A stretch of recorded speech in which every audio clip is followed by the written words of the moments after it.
Have you been feeling the effects of stress, burnout, or anxiety at work? Listen to the Anxious Achiever podcast to rethink the relationship between your career and your mental health. Get the Anxious Achiever wherever you find your podcasts and walk away with practical advice you can implement today. LinkedIn presents. Whether you see it or not, you are brave, powerful, and wildly creative at your core. After all, you've made it to this point, haven't you? Your most urgent task, therefore, is to excavate what has been buried deep inside you and learn to use those tools again, because you have much more leverage over your own experience of life than you think.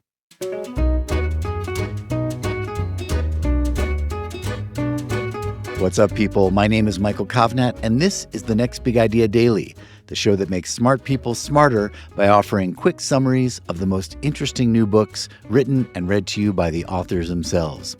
So, are you taking any big swings in your life right now? Professionally, creatively, personally? If you're not, I can't really blame you. I mean, if you're holding down a decent job and more or less maintaining your relationships, well, that's nothing to sneeze at. But we only have this one life, right? And do you really want to settle for just doing fine? Maybe achieving true happiness, true success, is going to mean getting a little uncomfortable, stretching yourself, and taking some real risks. That's the case Chase Jarvis makes in the new book, Never Play It Safe, a practical guide to freedom, creativity, and a life you love. Chase is an award-winning photographer who shares candid stories and practical advice on how you can live more boldly. Right after this quick break.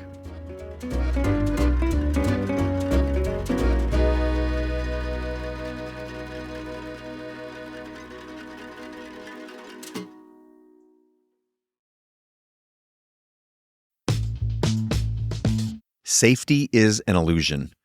It doesn't exist in nature, and the pursuit of safety keeps us from feeling the most alive. Look into your soul for a moment. Think of the mind you've got, the head on your shoulders, and the body you were born with. The heart that beats in your chest underneath all the products and the layers of everything that the world piles on you, and that you pile on yourself. Think about it. Deep down, do you really believe that you were meant to play it safe? To stay in a little box defined by someone else? Hell no. Deep down, you know it's all risky. So why not just go for it? You were built to be dynamic. You were built for challenge, for change, for growth. You were built for a wild, rich, spirited, heartfelt, loving, and fascinating ride. Not for freaking safety. When I say safety, I don't mean seatbelts and sunscreen. I don't mean calculated risks or protecting your downside. And I don't mean personal and emotional safety, both of which are essential to our freedom and well-being. The playing it safe I'm talking about is the kind that keeps most people living lives to a fraction of their potential. It's playing small. It's listening to the voice in your head that says, who do you think you are to want something more?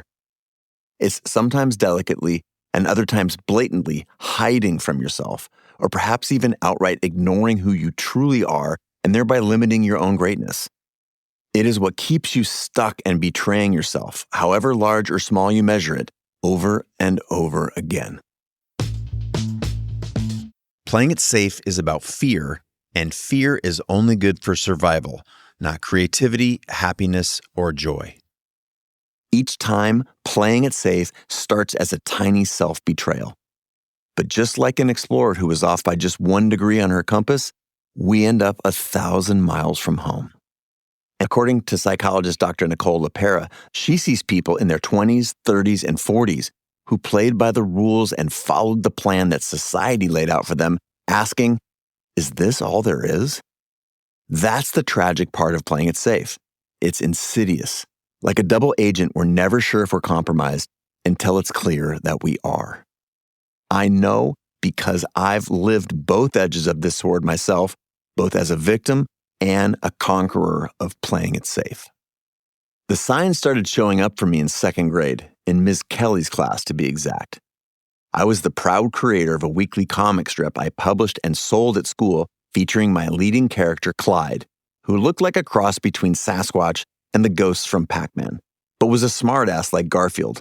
Regular magic shows, complete with card tricks, a disappearing scarf, and a top hat. and a stand-up comedy routine where my final joke was always, "What has 52 teeth and holds back a monster?" My zipper. I honestly had no idea what the punchline meant, but I distinctly remember loving how it made any adult within earshot very nervous and visibly uncomfortable. So you could say I was a creative, quirky, happy kid, clearly going about my life to the beat of my own drum, until the day Miss Kelly told me I shouldn't listen to that drum. She banned me from selling copies of my comic strip because it was a business and therefore wasn't appropriate for school. And I received a hefty serving of disapproval for the magic show and the stand-up comedy routines as well. I may have been just 8 years old, but surely I had better things to do, she said to me and my parents. So even though I loved the shot of adrenaline I got from getting up in front of an audience and sharing my creative gifts with the world, I gave it all up in an instant. She was not so subtly signaling that there was something wrong with the way I was. The sad part was that I immediately began to believe her. I was too young and not at all prepared to understand that how I spent my time and energy shouldn't really have been up to her. From that day forward, I stopped standing out and started fitting in. I even walked away from a dream career as one of the world's top photographers to run a venture-backed startup because it was trendy and because people kept telling me it was the, quote, next logical step in my career. But let's be honest, I also knew my decision would garner near universal approval from my peers. These are just a few of the easiest self-betrayals to describe in a sentence or two, but I made dozens, perhaps hundreds, of other such trade-offs in my careers, relationships, and other areas of my life where I willingly, even if unknowingly, swapped my authentic heart and soul for the tidy, well-worn ruts of others. Typical. What I see now is that I was living out of fear. The best things in life are just outside your comfort zone. You may have lost sight of this along the way, or you may have even forgotten. But the opposite of playing it safe isn't risk without measure. It's freedom. It's creating the ultimate game in one moment and playing that game the next. It's limitless potential. It's betting on you. Most of us just want the same thing that everyone else wants because it's what we see when we look around. As social animals whose safety and identity once came only from tribes, it's easy to figure out how we ended up here. But once you see and understand mimesis, you can't unsee it. It's everywhere. This is, in part, why we love trailblazers in any industry or walk of life. We notice them and notice other people noticing them, and then, quite simply, we want to be them and to be noticed by others ourselves. Evolutionarily, this is true and easy to understand because it is in being seen by our peers that we are less likely to be at risk of the tribe losing track of us, of being left behind, or of being eaten by a saber-toothed tiger. The sad truth of this is twofold. First, mimetic desire is a waste because we are no longer likely to become a meal whilst walking to work. And second, this predicament considers absolutely nothing about what you might truly want for yourself or be capable of with this one precious life you've been granted. A goldmine awaits the handful of us who become aware, break free, figure out what we really want, and remedy this orientation. You already have the tools within you to create the life you want. It's about choosing between mediocrity and excellence. At first blush, the idea of seeking discomfort and change without the right tools and proper training can be scary until you realize, actually remember, that the tools you need all naturally reside within you right now. Whether you see it or not, you are brave, powerful, and wildly creative at your core. After all, you've made it to this point, haven't you? Your most urgent task, therefore, is to excavate what has been buried deep inside you and learn to use those tools again, because you have much more leverage over your own experience of life than you think. Your task is simply to rediscover how to use these tools. You don't have to start a revolution. You don't have to quit your job, move to a different country, get a new set of friends, or blow up your life. But to create the life you want, you do have to make a choice between mediocrity and excellence, between what others want for you and what you want for yourself, between playing it safe and playing by your own rules. This book is not about avoiding mistakes or making your life perfect. It's about learning to trust yourself and return to your true nature over and over again, each time more quickly and wiser than before. This process is the ultimate creative act for a human being. The answer to our problems isn't somewhere outside ourselves. We must turn inward for the solution. Living cautiously won't save us from missteps or losing ourselves. In fact, the opposite is true. In aiming for a safer, more cautious life, we simply make different missteps and lose ourselves in different, arguably worse ways. So instead, our goal must be to live boldly, make mistakes, and then to use the tools that are naturally alive within us to learn and recover quickly.